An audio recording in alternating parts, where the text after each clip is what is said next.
secondary school, last time maybe in the 80s or noughties, I don't know when, but back then a lot of the exams were paper based. My question this morning is this: what are the pros and cons of continuing with paper based testing? Because last week, if you paid attention, was it last week or a fortnight ago? If you paid attention to some of the eyewitness reports that we had on the show, somebody sent a message and said, Jude, tell the VC of Uniport to put a very special eye on the ICT department, because some parents have not found a way to be tipping these people off so that they can, quote unquote, transmogrify and flip the online results in favor of their wards. And it got me thinking, it's not the first time this has happened. The reason why CBT testing, computer-based testing, is getting more popular across the globe is because it helps to challenge, the issues with examination malpractice on paper, right? Or does it? Now, some people, particularly the opposers of the motion that we should go back to CBT testing, say, look, first and foremost, the infrastructural development for CBT in Nigeria is poor. You think because you're in Port Harcourt, or you're listening to me, you're in Warri or in Lagos or Abuja, that all of Nigeria has the equipment to actually carry out CBT testing across the board? You haven't even gone far. You're just scratching like what, 2% of the general population.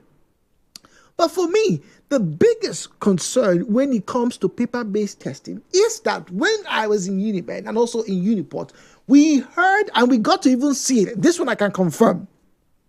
We got to even see the children of lecturers, some of them who have already graduated, who would take money, who would be, bribe.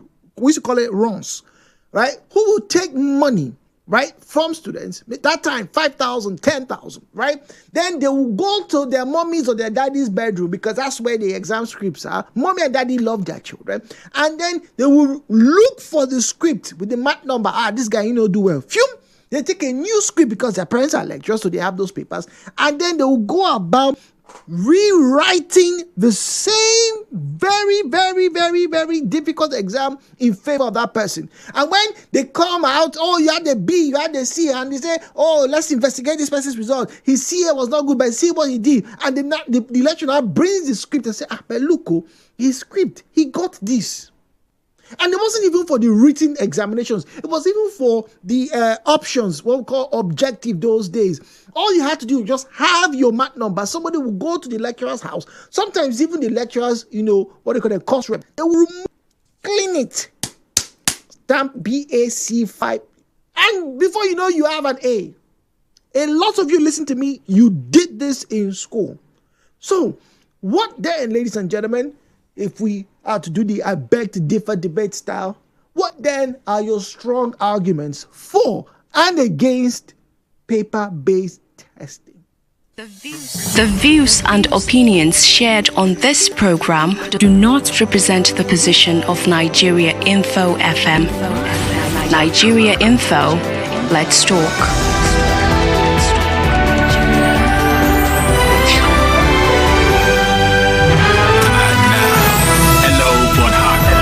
With Jude on 92.3 Nigeria Info. Hello, 923-0003 08920 817-923-0003. At Nigeria Info PH is where you find us on Facebook and X at Nigeria Info PH. The WhatsApp and Telegram number is 0809-030-6416. 92.3, good morning to you. Welcome to Hello Port Harcourt. Mr. Zion from Port Harcourt, good morning to you. Welcome, please. The computer base, one will suffer glitches because of poor infrastructure. Will suffer power failure. We may even suffer what we call same aspect of infiltrators who call hacking to the system. And we may also suffer what we call deficiency of the appliance for students to use.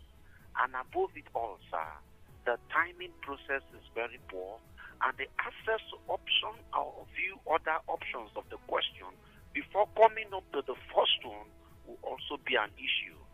As math students, which we used to be, if we cannot handle question number 15, we'll leave that down to go to question number 35, which sometimes that will lie the answer or gives us a clue for it. But when it comes to the paper base, we have all access of time. We can play the options. Even when we found a clue to that answer that was even very wrong, we have the opportunity to make a correction to that particular answer or question we have already answered before. So with all this, sir, the paper base is more proficient, efficient in this our climb. Let me ask you, or let me tell you, do you know that right now, computer-based test, you can actually skip 4, 5, 10 questions and still go back and get the answer that you want? Do you know that now? Sir, the first is that the timing is poor. We don't give ample time in which I think that's an issue. Okay. No ample time. We were one of the first people that did these computer-based exams or tests here in River State when we have the NIIT exams then. Oh, I remember. Garrison. Yes. D-line. D-line. God bless you. D-line. So, sir, honestly speaking, oh, okay. All right. So Zion is in favor of paper-based test. But once again, I cannot shake, right, the feeling that many of these paper-based tests, right, for the best of intentions, right, are more vulnerable to manipulation. Imagine sometimes, and I stand to be corrected. I also would like anybody who went to the university in this country. It may seem like we're washing our dirty linen in public, but I would like for people to verify what I'm about to say, because I know of some lecturers, right, who will give marking scheme and call maybe 2 or 3 of the people students, sometimes their girlfriends. Come and help me mark this thing. We say it even in secondary school. The woman is tired, the man is tired. It's been a hectic day, and calls 2 or 3 of his sons. You come, see the answers. This is the marking scheme. A, B, mark it like that, and then they have a deadline to meet. Who's to say, Okon somewhere will not see? I know this girl's number. I be like him. Make him pass him so that he go like me. Stay with us.